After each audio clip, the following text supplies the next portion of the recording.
Welcome to In Taiwan We Speak, your audio guide to Taiwan's mind-blowing linguistic diversity. I am Alexander Shin, and today we continue our conversation about Paiwan with Eleng Kazangiljan, a Paiwan activist and scholar from Pingdong. Eleng is now based in the US, where she's pursuing a PhD in judicial science at the University of Arizona. Now, Eleng, your field of expertise includes the intersection of indigenous rights, environmental law, and climate change.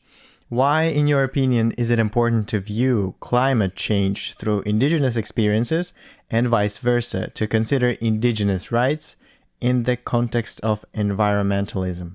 I'll try to explain as simple as I can for everybody to understand. I think indigenous people's point of views are overlooked internationally and domestically. Internationally, we can see the UNFCCC, United Nations Framework of Climate Change Convention. They don't have indigenous people's participation until recent decades. And the Kyoto protocols and those carbon dioxide policy, which is like carbon trading or this carbon caps, it overlook that indigenous people have zero contribution to the global warming, right? But they ask us indigenous peoples to create more, like restrain indigenous people in terms of development, or people that is so-called like carbon cowboy who like harvest this carbon credit in indigenous land without indigenous people's free, prior, and informed consent. That creates another form of colonialism. For example, in Kenya, the government and this big company that wants, to create more carbon credit from the land. So they decided on indigenous traditional territory, their traditional homeland, and then asked them to relocate, basically just forcibly remove the original traditional owner of the land. And they even cut off the tree, so it's not a scam, and it's another loophole of this carbon trading scheme internationally. And Taiwan recently started this carbon credit exchange market that is starting to forming up, and we are worried that it will impact indigenous people just like other global indigenous peoples facing. So I think facing the crisis of climate change with indigenous participation is very crucial, because we're land-based people. Without land, there's no indigenous people. So I think the crucial part of that is the traditional knowledge to be taken into account when we do this environmental policy making. And also indigenous people, we're bearing a lot of negative name tag. Like we're animal slaughters, so we make this endangered species going to extinct. But that's not the case. Our traditional hunter can only hunt that much of the animals. They know where to hunt, and we always maintain the quality and quantity of a hunting field. So we manage it so we can work in more sustainable way, because it's not just for our generation. You have to think about the next and the next and the next generation. So for Paiwan people, we have three part of aspect when we make our decisions that we have to think about. One is from your past, your ancestor. When you die and meet our ancestors, you think about how you can face them if you do your diligence. The second part is now the present. What you do now, it will impact on the future, and it's a future generation you have to think about. If you exhaust the resource on this land, you don't have any natural resource food left for your next generations. I think in our mind, it's just nowadays people call it like sustainable, but in our concept, it has already been in practice for thousands and hundreds and thousands of years. So I think local knowledge or traditional knowledge is very crucial when we're facing climate change, as well as how we interact with this environment, with this land. That's the big aspect that I think why Indigenous people's participation is important. And it has to be meaningful participation. It's just not like box checking. It has to be substantial in, participation in that process. You've mentioned Taiwan. So I'm curious, how well is Taiwan doing in engaging substantial and meaningful participation from Indigenous people in policies related to environment and climate change?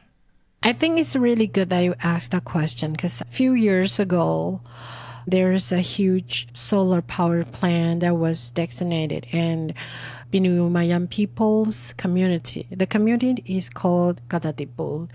This mega solar power plant was sourced from the Taidong County government to Vina Energy International Company.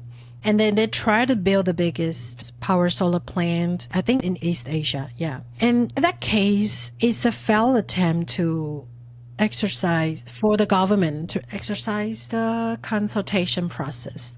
They call it consultation, I think. It's the closest translation to that, because they don't really engage with Indigenous community in the early stage. They only consulting with that community after they got a contract. And according to the contract and the Indigenous people's basic law, they have to pass the permit for energy, generation, power generation. And in the process, it required Indigenous people's consent. But the process of obtaining the consent was very problematic. They used the voting, and it's like regulated by the Council of the Indigenous People. You have to ask the Indigenous community to convene a tribal meeting to vote. And because the inefficient information for that upcoming solar power plant, the community were very reluctant and unwilling to convene a meeting. They have their reason, because how can I convene a meeting when we don't have enough information? How do we decide? We don't know what we'll decide on and what is going to impact our future. So they decide not to convene the tribal meetings, and they were very strongly protest against that. So in 2018 or 19, the Taidong City government held a meeting on behalf of the community, of that Kadatipu community. And that's legal, according to the regulation passed by the Council of Indigenous Peoples. Wait, hold up. How is that legal? They're according to regulations. Though this is very obscure and only favored for the developers. In order to expedite the process, if that tribal community, they don't convene the meetings for a certain time, the city government can do that for the community. That's really overstep the self-determination of Indigenous people. That regulated, that stipulated in the Indigenous people's basic law.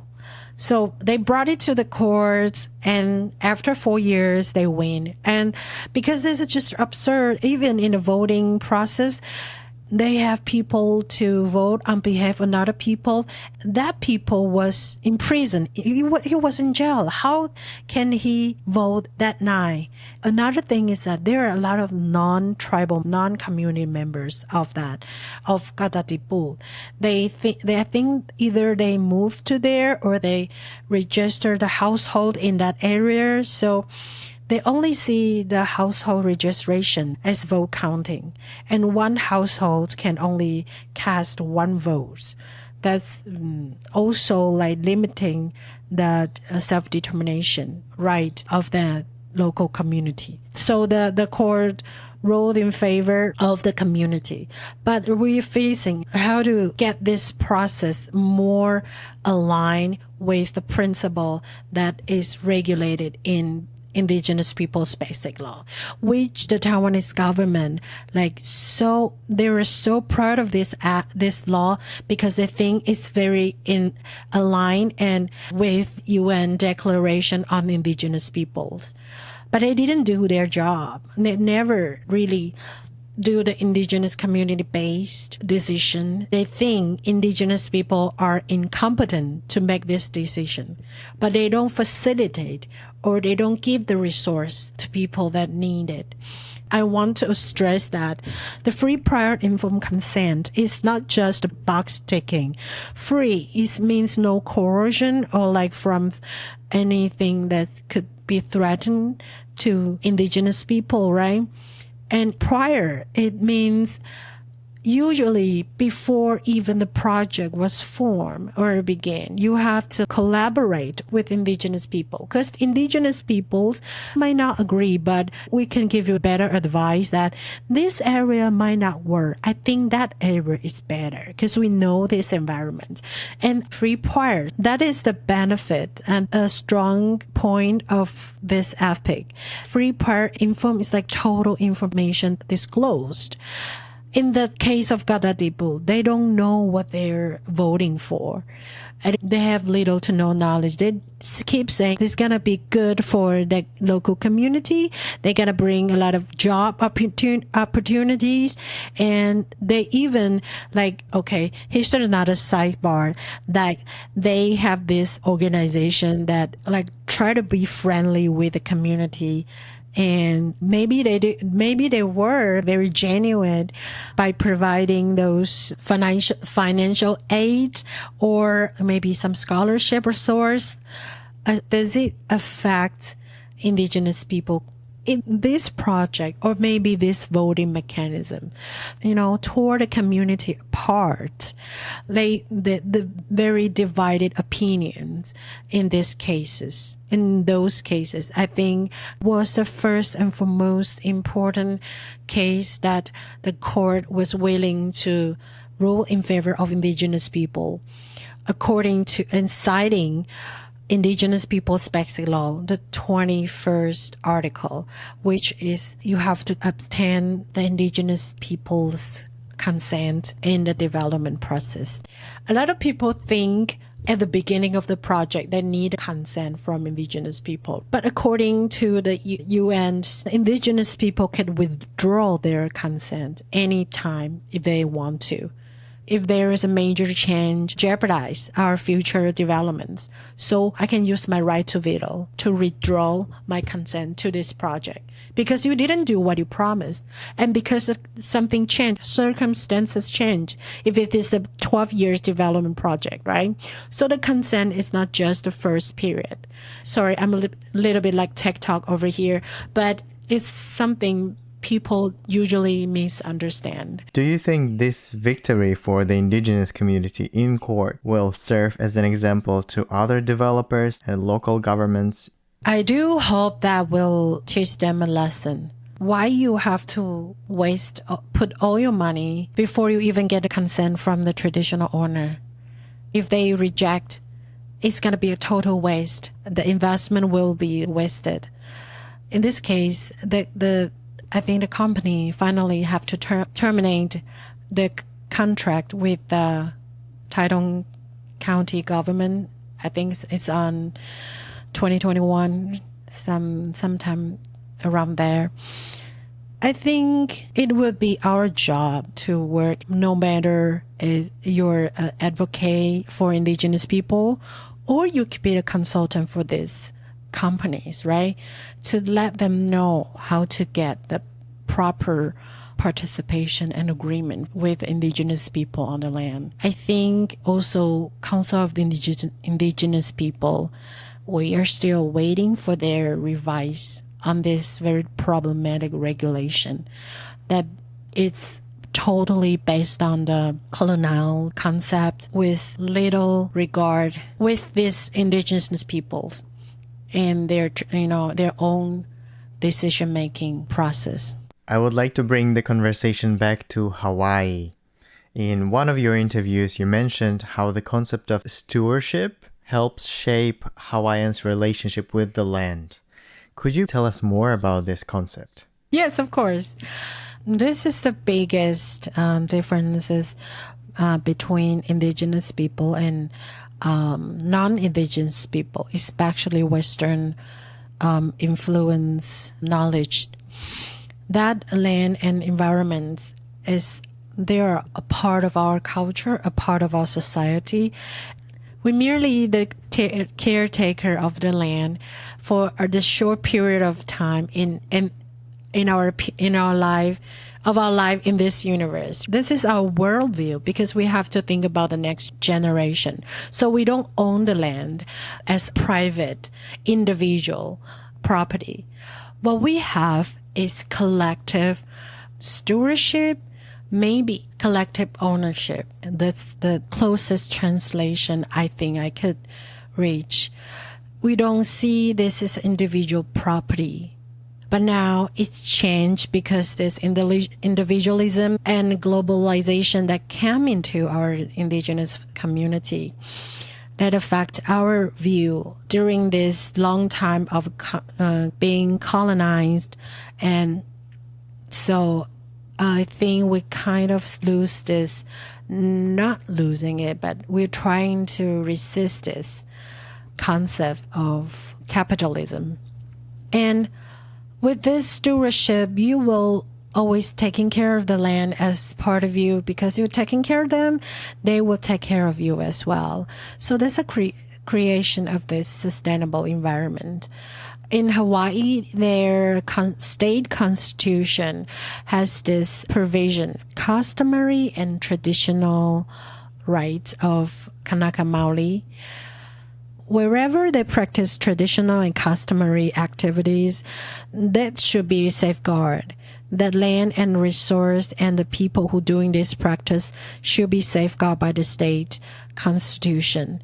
And the public trust doctrine I mentioned earlier, that this land is only like we hold in trust for the government to manage that.